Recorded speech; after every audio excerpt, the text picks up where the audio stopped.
जी, आज हम अपनी वीडियो में बिटकॉइन की हाफिंग और उसकी डिफरेंट टाइम पीरियड में उसकी क्या प्राइस रही है और किन किन इवेंट्स ने उसकी प्राइस के ऊपर इफेक्ट किया है उसके बारे में सारा कुछ जानेंगे। उसके बाद हम लोग ये देखेंगे कि बिटकॉइन की हाफिंग जो है वो बिटकॉइन की प्राइस और फ्यूचर के ऊपर क्या किस तरह से असरअंदाज होती है।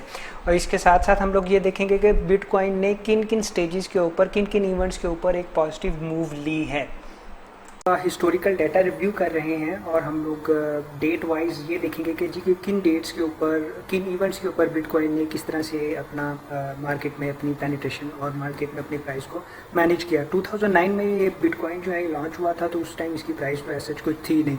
मार्च 2010 तक जाते जाते ये अराउंड $0.003 का हो गया था और 2010 में इसने कुछ मार्केट एक्सेप्टेबिलिटी आज तक बहुत स्लो थी उस वक्त और इस वजह से जो है इसकी प्राइस कम ही रही। मई में जो एक स्पेसिफिकल इवेंट हुआ था कि जी के 22 मई 2010 को लेस्नो ने 2 पिज़्ज़ास बाय किए थे विद 10,000 बिटकॉइन। ये पहली एक फर्स्ट रियल वर्ल्ड ट्रांजैक्शन थी और इसके ऊपर बड़ी कंट्रोवर्सीज हैं। इसकी डिटेल 18 मई को प्लेस की गई थी और ये ट्रांजैक्शन 22 मई को जाके ये ट्रांजैक्शन एक्सेप्ट की गई और 10,000 बिटकॉइंस जो है ट्रेड हुए। उसके बाद आफ्टर फ्यू डेज प्राइस जो है वो इंक्रीज़ करना शुरू हो गई और ये बिटकॉइन जो है उसकी प्राइस 8 सेंट तक पहुंच गई। फिर 2011 में इसने अपनी प्राइस को थोड़ा सा हाइक देना शुरू किया। पहले 4-5 महीने जो है ये 8 सेंट से $1 तक इसने जंप किया। This is a huge jump. आप देख सकते हैं कि तकरीबन मोर देन 10 टाइम्स जो है बिटकॉइन की प्राइस में इंक्रीज़ आया। उसके बाद हम देख सकते हैं कि बिटकॉइन जो है वो आहिस्ता आहिस्ता अपनी प्राइस को इंक्रीज़ करता जा रहा है, लेकिन दरमियान में छोटे छोटे बबल्स आ रहे हैं। 8 जुलाई को इसकी प्राइस $31 तक हो गई थी। That was the first bubble. उसके बाद दिसंबर में इसकी प्राइस गिरना शुरू हो गई और क्योंकि नवंबर के अंदर बिटकॉइन की फर्स्ट हाफिंग थी। हाफिंग जो है वो एक तरह से बिटकॉइन के जो लेजर्स हैं, जो ब्लॉक्स हैं, उनको मेंटेन करने का रिवॉर्ड होता है। शुरू में जो पहली हाफिंग थी, पहली हाफिंग से पहले तक हर ब्लॉक को मेंटेन करने के बदले में जो कि एक ब्लॉक 10 मिनट के बाद जो है क्रिएट हो जाता है और हर सक्सेसफुल ब्लॉक के क्रिएट करने पर सक्सेसफुल नोड को 50 बिटकॉइंस मिला करते थे। 28 नवंबर 2012 को फर्स्ट हाफिंग हुई और फर्स्ट हाफिंग के बाद हाफिंग का मतलब ये था कि जो रिवॉर्ड पॉइंट थे वो हाफ हो जाएंगे, यानी कि अगर 50 मिला करते थे तो वो आधे हो गए, 25 हो गए। ये जो हाफिंग है उसके फ़ौरन बाद बिटकॉइन की प्राइस कम होना शुरू होगी। वो जो हाफिंग होती है वो बेसिकली सेलिंग पॉइंट एक जनरेट हो रहा होता है मार्केट में। उसकी इंजेक्शन बढ़ गई बिटकॉइन की, जिसकी वजह से बिटकॉइन की प्राइस कम होना शुरू हो गई और 2013 के स्टार्ट में बिटकॉइन ने अपनी प्राइस को रिवाइव करना शुरू किया। याद रखिएगा कि ये हम लोग बिल्कुल इनिशियल डाटा इसको रिव्यू कर रहे हैं और इसमें ये स्टैटिस्टिकल डेटा है और इसमें हमारे पास गलती के चांसेस ज़्यादा हैं क्योंकि हमारे पास कोई पैटर्न नहीं जनरेट हो रहा था, लेकिन अब हमारे पास एक पैटर्न जनरेट होता हुआ नज़र आ रहा है जो कि इस वीडियो के आगे तक आपको समझ आ जाएगा अच्छे तरीके से। ओके, तो अप्रैल 2013 तक बिटकॉइन ने अपनी प्राइस में एक ह्यूज इंक्रीज़ किया। याद रखिएगा बिटकॉइन की पहली हाफिंग हुई थी नवंबर 2012 में और 2013 में, यानी कि आफ्टर 7-8 मंथ के बाद जो है प्राइस इंक्रीज़ कर रही है और बड़ी तेज़ी के साथ इंक्रीज़ कर रही है। उसके बाद at the end of the year price जो है वो उसने $1,242 को टच किया और उसके बाद फिर प्राइस जो है दिसंबर 2013 में कम होना शुरू हो गई। लेकिन इतनी कम नहीं हुई, फिर भी वो बहुत ऊंची थी प्राइस, बहुत ज़्यादा प्राइस थी।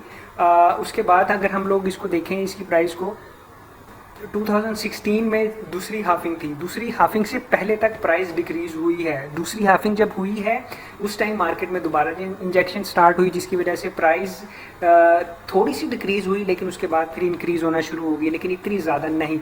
उसके बाद एक पैटर्न को इसने दोबारा फॉलो किया कि हाफिंग के तकरीबन 8-10 महीने के बाद बिटकॉइन की प्राइस में एक ह्यूज इंक्रीज़ आता है और यही हुआ दोबारा से 2017 के मिड में जाके जो है बिटकॉइन ने अपनी प्राइस में इंक्रीज़ लाना शुरू कर दिया और मार्च 2017 में बिटकॉइन की प्राइस 1290 ऑलमोस्ट $1,300 को क्रॉस कर रही थी। उसके बाद प्राइस थोड़ा सा फ्लक्चुएट हुई थोड़े दिनों के लिए, और मई में प्राइस दोबारा से अपनी नेक्स्ट पीक को उसने टच किया, दैट वाज $2000 पर बिटकॉइन। मई और जून में $2 to $3 पर बिटकॉइन जो है रहा है। ये आप अंदाज़ा कर लें कि तकरीबन हाफिंग के 1 साल के बाद प्राइस बहुत तेज़ी के साथ इंक्रीज़ करती है, और अगस्त 2017 तक सितंबर में ये प्राइस मैक्सिमम हाई को टच कर चुकी थी। उस वक्त तक के $5000 पर बिटकॉइन प्राइस हो चुकी थी। उसके बाद प्राइस ने दोबारा एक डिप लिया, इसको करेक्शन कहते हैं हम किसी हद तक, और 21 अक्टूबर 2017 तक प्राइस जो है वो हमारे पास $6000 पे आ गई थी। नवंबर में दोबारा इसने एक अदर हाई को टच किया, दैट वाज 7300, और उसके बाद नवंबर में ही 7 to 8000 के दरमियान फ्लक्चुएट करती रही है प्राइस।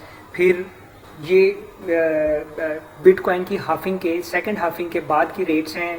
नवंबर 2017 में 9000, और एक ही 3 दिन के गैप में वो 9000 से 10000, और एक दिन के गैप से वो 11000, 3-4 डेज़ के गैप से वो 12000, 13000, और 7 दिसंबर 2017 तक इसकी प्राइस 8 दिसंबर 2017 तक इसकी प्राइस अपने मैक्सिमम हाई को टच कर चुकी थी, दैट वाज $18,000 पर बिटकॉइन, $18,000 पर बिटकॉइन। उसके बाद प्राइस ने फिर एक डिप लेना शुरू किया और प्राइस आहिस्ता आहिस्ता कम होती गई, और ये जो बिटकॉइन की जो प्राइस थी ये अपने लोएस्ट पीक को इसने टच किया 7 फरवरी 2019 को।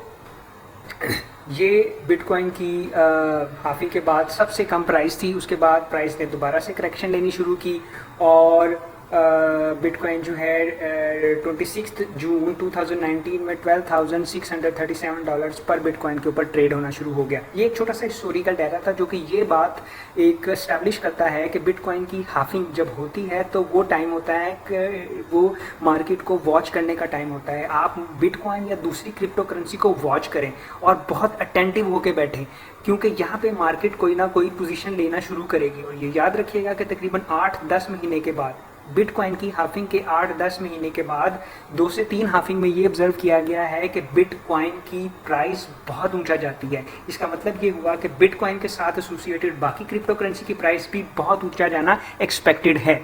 मई 2020 में बिटकॉइन 11 मई 2020 में बिटकॉइन की तीसरी हाफिंग हुई और प्राइस जो है वो फ्लक्चुएट हो रही है बिटवीन 9,500 टू 8,500 के दरमियान फ्लक्चुएट हो रही है। ये टाइम वो है जब बिटकॉइन के सेलर जो हैं वो अपने मिडिल पॉइंट पे आके प्रॉफिट एंड लॉस को इक्वलाइज करते हुए मार्केट में बिटकॉइन की इंजेक्शंस को ज़्यादा कर रहे हैं।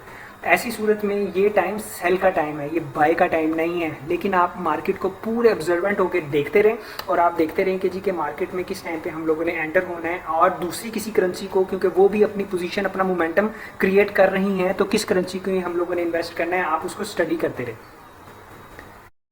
जी, with the help of historical data हम लोगों ने ये इस्टेब्लिश किया है कि हाफिंग के तकरीबन 8 से 12 महीने के बाद बिटकॉइन जो है एक पॉजिटिव मूव एक्वायर कर लेता है और उसकी प्राइस में बहुत ज़्यादा इंक्रीज़ हो जाता है। इसका मतलब ये हुआ कि हाफिंग के 1 साल तक हमें इंतज़ार करना है। वो 1 साल बड़ा क्रूशियल है, उसमें हम लोगों को ना सिर्फ बिटकॉइन को ऑब्ज़र्व करना है उसकी प्राइस को, बल्कि दूसरी क्रिप्टो करेंसी की प्राइस को भी ऑब्ज़र्व करना है।